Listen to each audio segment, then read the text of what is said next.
Olá, eu sou Humberto Dantas, professor da Fundação Instituto de Pesquisas Econômicas, a FIP, e você está conosco no FIPcast. Neste primeiro episódio, nós vamos contar a história da FIP, nesses mais de 50 anos de história da FIP, falando de sua trajetória e compreendendo muitos dos seus desafios e de suas conquistas.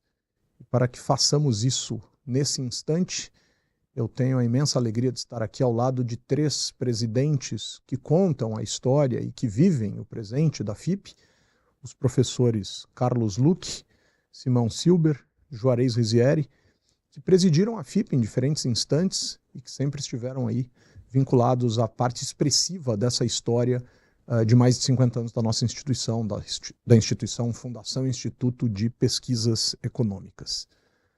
Professor Juarez, em que contexto nasce a FIP? Quer dizer, como a gente pode pensar nessa ideia do que é a FIP com base no que ela foi imaginada e pensada na sua trajetória? A origem foi em 1973, um desdobramento do que era o Instituto de Pesquisas Econômicas, que é o IPE, que é uma instituição atrelada à Faculdade de Economia e cuida mais da parte de ensino mais acadêmico. E a FIP veio em 73 como a Fundação de Direito Privado para ter mais capacidade de atender às demandas sobre os assuntos de economia e ensino do que a FIP, do que o IPE. Assim sendo, ela nasce em 73 e para cuidar dos assuntos relacionados ao desenvolvimento econômico, acompanhamento de preços e outros indicadores importantes, prestando assim o seu serviço à sociedade. O senhor disse que ela nasce dentro da Faculdade de Economia, né, do Departamento de Economia, especificamente dentro da Universidade de São Paulo. E como foi, né, esse nascimento da instituição? Quer dizer, que conversas que existiam naquela lógica, naquele contexto, para que a gente chegasse na ideia da FIP? Eu acho que são dois elementos importantes. O primeiro era que fugia um pouco da burocracia que a universidade impunha em termos institucionais. Então, a gente ganhou essa facilidade de ser uma instituição de direito privado. Segundo, é para ampliar o conjunto de pesquisas, de assuntos relacionados à pesquisa econômica. Então, nós ganhamos aí uma relativa independência para tratar dos assuntos e ampliar a contribuição da instituição. Agora, professor Simão, ao longo desse período, dessas 5 décadas, né, que a FIP conta a sua história e tem a sua trajetória, enfim, qual o papel da instituição ao longo desses 50 anos? Em que medida o senhor dimensionaria as grandes contribuições da FIP nessa história? Olha, eu diria o seguinte, que existem alguns índices de preço. A FIP teve, sucedendo ao IPE, que já calculava um índice de custo de vida para o município de São Paulo, né?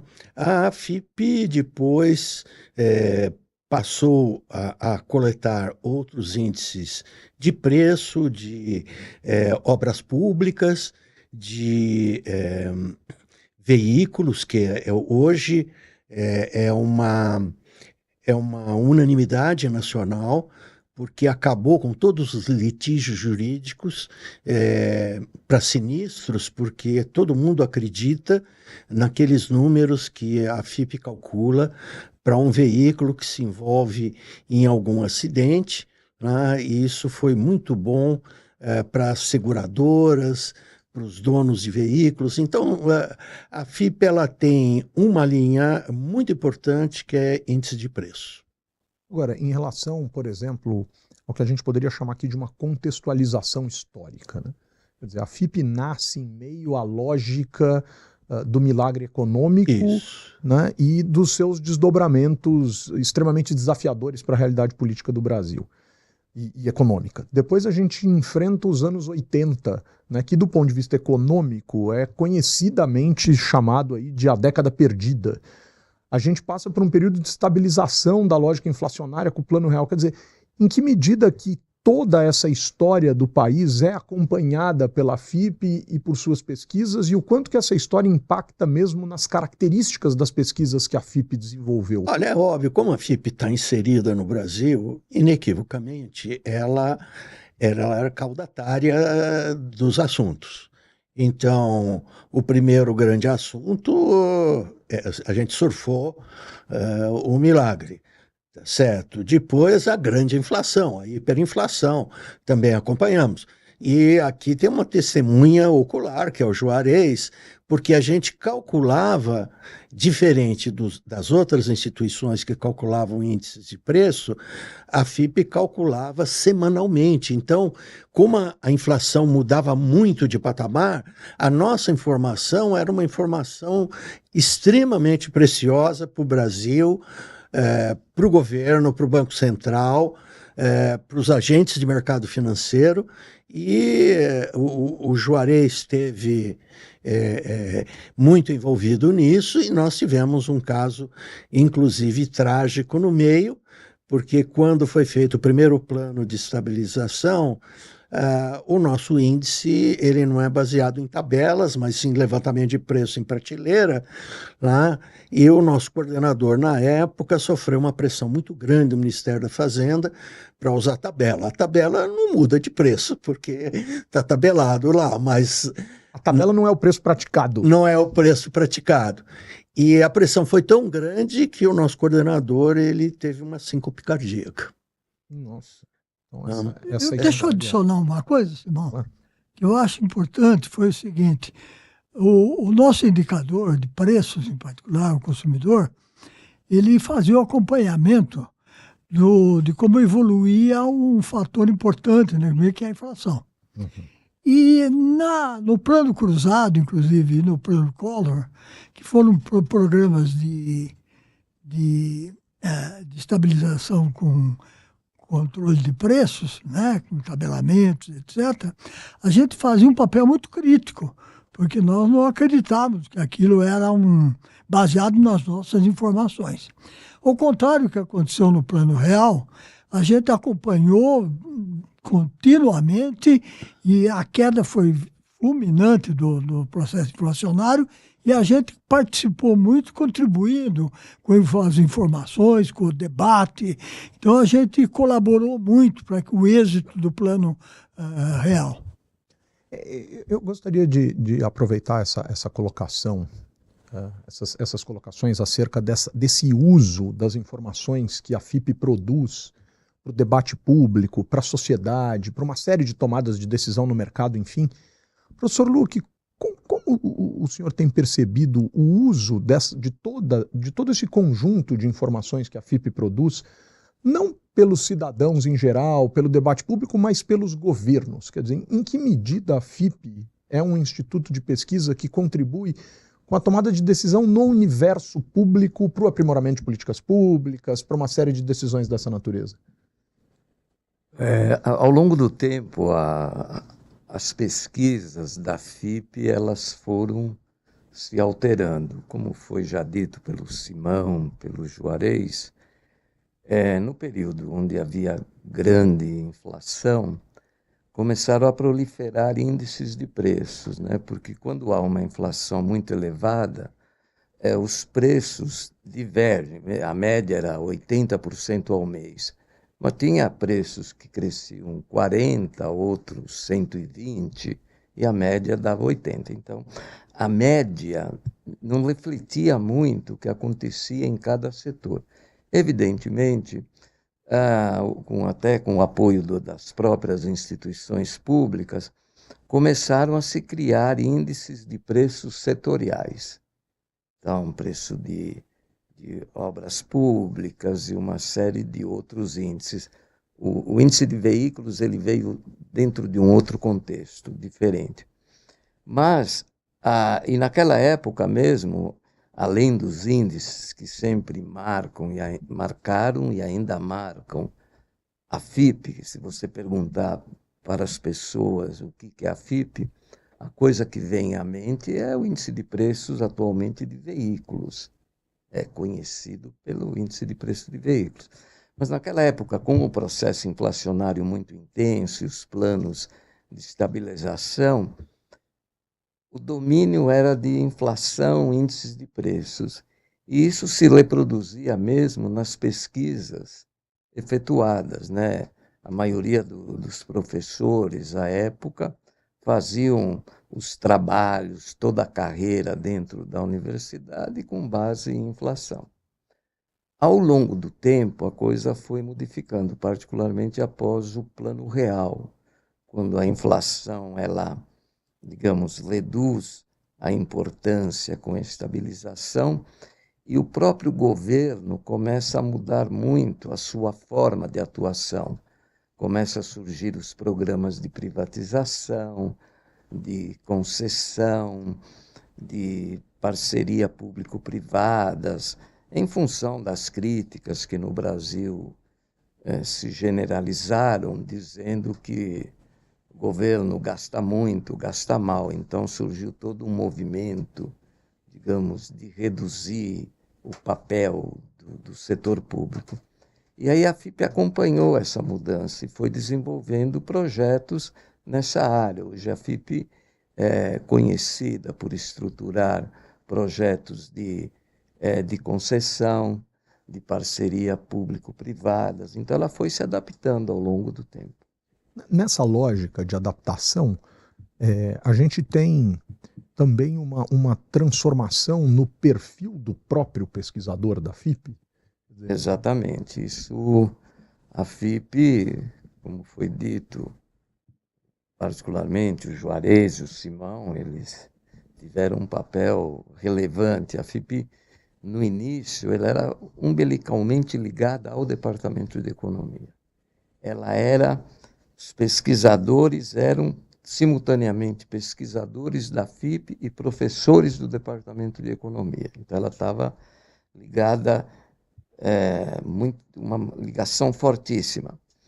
Ao longo do tempo, com essa mudança do perfil de atuação do governo, ele foi demandando outro tipo de projetos, né? Naquela altura, então, vamos estudar reforma tributária. Então, pegavam um grupo de professores que entendiam de tributos e propunham propostas de reforma tributária. E aí, mercado de trabalho também, aquelas tradicionais áreas da economia. Ao longo do tempo, com a mudança do perfil de demanda que o próprio setor público começou a apresentar para a FIP, se percebia, por exemplo, dando parceria público-privada. Um determinado estado, município, quer fazer alguma parceria público-privada na área de saneamento. Então, para fazer essa estruturação desse projeto, você precisa ter um profissional que entenda de saneamento. Aí você tem a parte econômico-financeira, que seriam os economistas, e tem uma parte jurídica sempre envolvida. Então, os projetos começaram a adquirir uma característica de disciplinariedade, sim. Exatamente. Então, começou a exigir pesquisadores que transcendiam, digamos, as características dos professores de economia. Então, ainda os professores de economia são importantes lá, ligados à faculdade, mas hoje em dia a gente tem no quadro de pesquisadores até mais engenheiros do que propriamente economistas.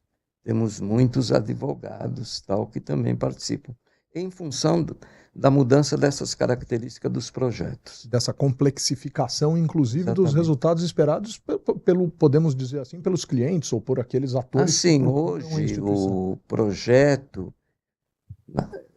na época, no início, os projetos eram mais de uma orientação. Hoje é o dia a dia do setor público. Então, a FIP ela faz projetos que fazem parte da atuação mesmo do dia a dia do próprio setor público. numa lógica extremamente aplicada, podemos assim dizer. Aplicada, exatamente.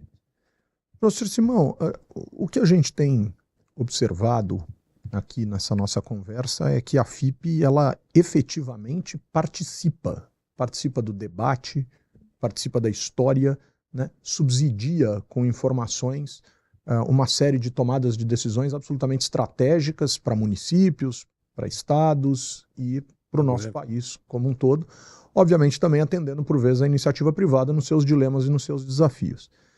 Nesse sentido, a gente estaria subsidiando esses elementos, esses atores, esses agentes com informações geradas a partir das pesquisas. Mas a FIP também se notabiliza por publicações, e talvez a mais notável delas seja um boletim periódico, mensal, né, já há bastante tempo divulgado, né, e publicado, escrito por técnicos da FIP, por pesquisadores da FIP. Que o senhor falasse um pouco desse elemento mais analítico, né, e publicizável do que propriamente os resultados das pesquisas, que são fundamentais e estratégicos, mas adicionados a essa possibilidade da gente analisar. Sim, o boletim de informações, além de ser um mecanismo de divulgação de pesquisa, tem trabalhos bem mais acadêmicos, que um extrato também aparece nesse trabalho. Ele tem influenciado também políticas públicas. Então, a característica básica desde o início da FIP, e aqui eu quero fazer um tributo muito particular. A FIP, ela surge 10 anos depois do professor, que foi o professor mais importante que nós tivemos, que é o Delfim Neto, que vai ser o primeiro catedrático formado pela faculdade, porque os outros vinham da Poli, da Faculdade de Direito, e em 1963, ele, de uma maneira muito pioneira e uma visão muito estratégica, ele cria o IPE, e ele vai ser muito importante na congregação da faculdade para, no final de 73, criar a fundação. Tá? Então, eu acho que isso daqui a gente tem um tributo muito particular a ele. O Delfim foi um cara que influenciou muito o governo, de fora ou de dentro, tanto faz. Governos no plural, inclusive. Não, é governo assim, porque junto com ele foi para o Banco Central Afonso Pastore, Secretaria da Fazenda, o Roque, para o Banco Central também o Rui Aguiar da Silva Leme, né? E ele também, né, como policymaker, com várias vezes, tenha sido ministro. Agora, além disso, né, trabalhos da FIP foram muito importantes, por exemplo, na abertura da economia. No governo Sarney, né, quando vai começar a abertura, é um trabalho da FIP que é levado em consideração para tomar as primeiras medidas de abertura para importação. É com base num trabalho da FIP. Tá? A mesma coisa vale para a parte de abertura, não para a parte de confisco, na época do Collor. O grande problema na época do Collor não era o Collor, era o Sarney, porque o Sarney deixa uma bagunça tão grande no país que quando ele está saindo, ele nem termina o mandato dele, ele renuncia, né? A inflação já era 2% ao dia. E a taxa de overnight era 4% ao dia. Tá? Então, dentro dessas situações, até a gente dá para entender por que teve o sequestro de ativos financeiros, porque começou um buchicho de que ia ter o sequestro, congelamento da caderneta de poupança, e na Avenida Paulista o pessoal largava o carro no meio da Avenida Paulista e entrava no banco para tirar dinheiro. Então já estava tendo uma corrida bancária. Então essa é a explicação por que teve o congelamento das aplicações financeiras, né? Ou seja, tem toda uma complexidade em relação a isso e todo um elemento de análise que subsidiou tomadas de decisão, mas para além das pesquisas, que são absolutamente fundamentais e essenciais na nossa história, mas também existe essa oportunidade de os pesquisadores promoverem suas análises a partir dessa publicação periódica. Sim, essa importância desse... Além do que, independente da instituição, FIP, tem um contato pessoal, então o pessoal que estava no governo federal tinha estudado na FEA, então você tinha condição de conversar, dizer, olha, por que não faz por esse caminho para ti, tá. Então isso ajudou bastante também, e a FIP, ela moldou esse país sem dúvida alguma. E deixa eu adicionar uma coisa, que é o seguinte, houve época em que havia um certo misticismo a respeito da economia atrasada, que era um palanque da CEPAL. Então havia, assim, na América Latina contaminada de que economia de mercado não resolveria os problemas do desenvolvimento, etc. Então houve um grande trabalho do professor Pastore, Afonso Celso Pastore, que fazia trabalhos empíricos mostrando de que a economia de mercado, principalmente aquela onde o Brasil tinha vantagens comparativas, que era a agricultura, podia dar um grande esforço de desenvolvimento e de crescimento. E eu acho que foi um papel importante da FIP para contaminar esse esforço de abertura da economia. O comportamento do produto interno bruto nos últimos anos não desmente a ideia de que efetivamente esse é um papel foi importante tomar esse caminho como orientação de política econômica. Agora, professor, quando o senhor nos falou do nascimento da FIP pelos anos 70, o professor Simão falou do IPE nos anos 60, enfim, tem uma lógica relacional, e depois de uma independência da FIP, o IPE continua existindo dentro da Faculdade de Economia da Universidade de São Paulo.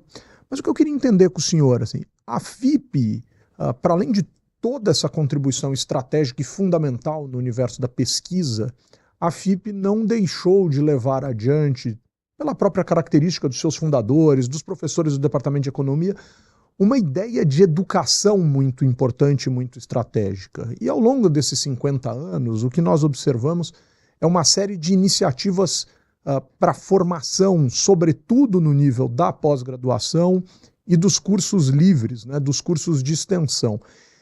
A que o senhor atribui esse sucesso e a essa escolha de seguir nessa trajetória de formação de quadros no universo da sociedade em geral, podemos assim dizer? Eu acho que o conteúdo da discussão de política econômica, ela ganhou na FIP, dentro da FIP, ela ganhou um impulso muito grande na gestão do professor André Franco Montoro. Eu acho que o André foi o que abriu para a contribuição de outras profissionais e nos projetos, como o Luque desenvolveu, nos projetos, principalmente projetos sociais, né? E de investimentos, que a gente chama de investimentos de salário, quer dizer, aquele investimento que melhora a distribuição de renda do país.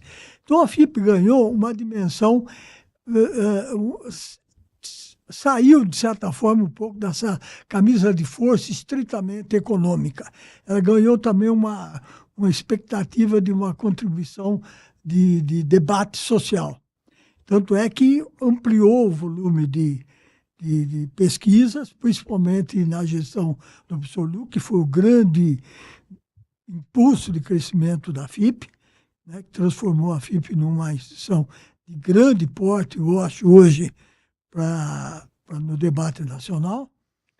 Então, isso tudo foi um pouco dessa saída, dessa liberdade em termos desse desdobramento do IPE para a FIP, além de sair um pouco da camisa de força que sofria dentro da universidade, que tinha que ser só gente da universidade para trabalhar, e agora se liberta ampliando o seu grupo de trabalho. Deixa eu aproveitar essa colocação do senhor para compreender algo que pode ser extremamente estratégico para a gente pensar nessa história, né? A gente nasce dentro de uma universidade e, por vezes, o rigor acadêmico da universidade nos dificulta no diálogo com outras ciências, né, com outros profissionais, com outros universos, né? A gente vai falar em juridiquês, economês, politiquês, que são línguas próprias dos seus universos na lógica acadêmica. Uma das características mais interessantes, talvez dos cursos de pós-graduação lato sensu da FIP, é que ela forma muitos profissionais que não tiveram em suas graduações a economia como carreira. São jornalistas, internacionalistas, cientistas sociais, uma série de advogados, uma série de sujeitos que não pertencem a esse mundo. O quão importante e desafiador foi, professor, para os próprios professores do Departamento de Economia envolvidos nesses cursos lato sensu, formar e dialogar com estes outros segmentos da sociedade? Eu acho que houve uma oportunidade de aprendizado nisso. Eu acho que nós todos da área lá da FIP, da economia, ganhamos muito com essa troca de base teórica, né?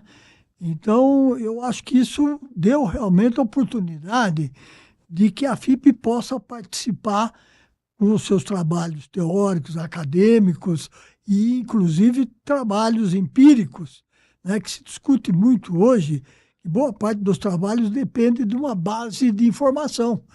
E a FIP tem uma boa base de informação também, junto com as demais de nível nacional, né? Então, isso tudo trouxe informação, mais gente com conhecimento general mais amplo. Eu acho que culminou nesse grande crescimento da FIP como instituição de ensino e pesquisa. Muito bom. Professor Luque, eu queria aproveitar essa questão da educação por uma série de razões que a gente muito provavelmente vai aprofundar em outros episódios do nosso FIPcast, mas a FIP findou optando por se converter, por se transformar efetivamente numa faculdade com a oferta de cursos de graduação, inclusive. Que instante é esse na história da FIP e o quão importante é isso nesses 50 anos de história? Essa é uma pergunta interessante, mas a resposta levaria...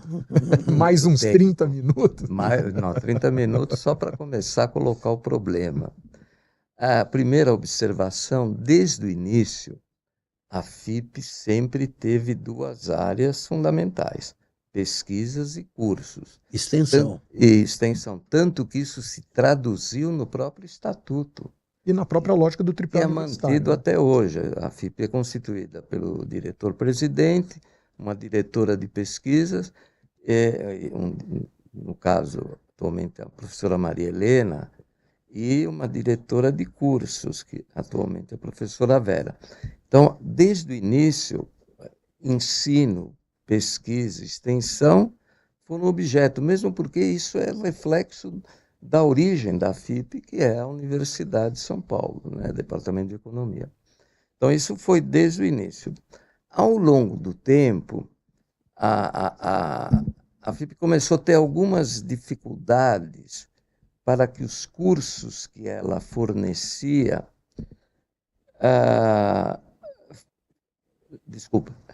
No início, os cursos que ela fornecia eram credenciados pela USP, através da Pró-Reitoria de Extensão.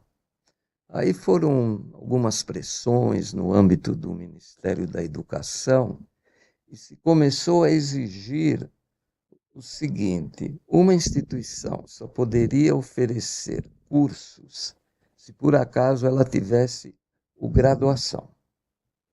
Então a gente ficou, digamos, meio pressionados a tentar abrir a faculdade.